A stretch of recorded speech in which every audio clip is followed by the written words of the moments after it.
KIA गया है जितेंद्र आव्हाड इनके विरोध में। मैं हमेशा से ये कहता आया हूँ कि वे डॉक्टर नहीं, एक नकलाकार, एक नाटककार, एक नौटंकीकार है।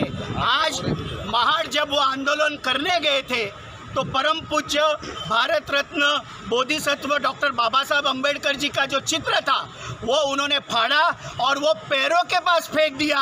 परम पूज्य डॉक्टर बाबा साहब अम्बेडकर का जो अपमान उन्होंने किया है, हम राज्य सरकार से ये मांग करते हैं कि उनके ऊपर और उनके साथ जितने भी लोग उस आंदोलन में शामिल थे उनके ऊपर महाड़ के पुलिस स्टेशन में गुनाह दर्ज होना चाहिए। परम पूज्य डॉक्टर बाबा साहब अम्बेडकर जी का ये अपमान महाराष्ट्र कदापि सहन नहीं करेगा। क्या फोटो भी फाड़ा तो उसे माफी मांगी,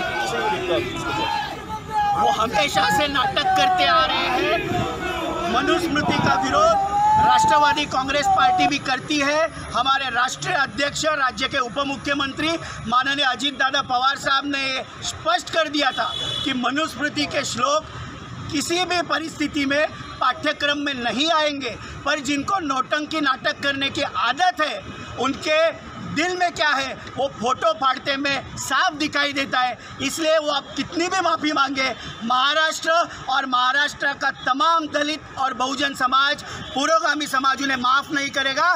उनके ऊपर महाड़ के पुलिस स्टेशन में गुन्हा दर्ज होना ही चाहिए।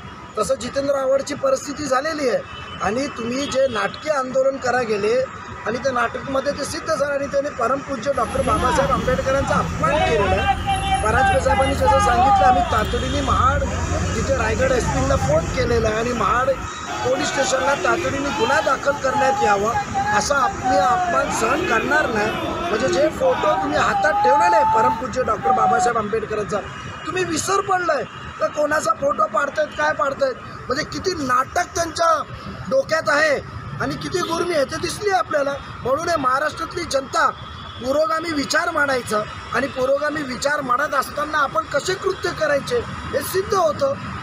म्हणजे फक्त त्या जीवावर खोटं आणि खोटंच म्हणणं आहे त्यांच्या मनात आणि त्या समोर आलेलं आहे। म्हणून पुरोगामी विचाराबाबतीत आम्ही असं अजिबात सहन करणार नाही आणि गुन्हा नोंदवल्याशिवाय आम्ही शांत बसणार नाही।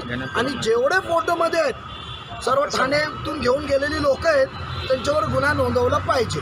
मनुस्मृतीच्या विरोधात तुम्ही देखील कशाप्रकारे दखल घेणार? आमची भूमिका पक्षाने परवाच अजित सन्माननीय दादांनी, राष्ट्रीय अध्यक्ष दादांनी मांडली, आमचे अध्यक्ष परांजपे साहेबांनी पण सांगितलंय की आम्ही कदापि होऊ देणार नाही। तिथे आम्हाला जी भूमिका घ्यायची आम्ही भूमिका घेणार आणि ते शिक्षण या अकॅडमिक करिक्युलममध्ये येणार नाही त्याची आम्ही दक्षता घेणार।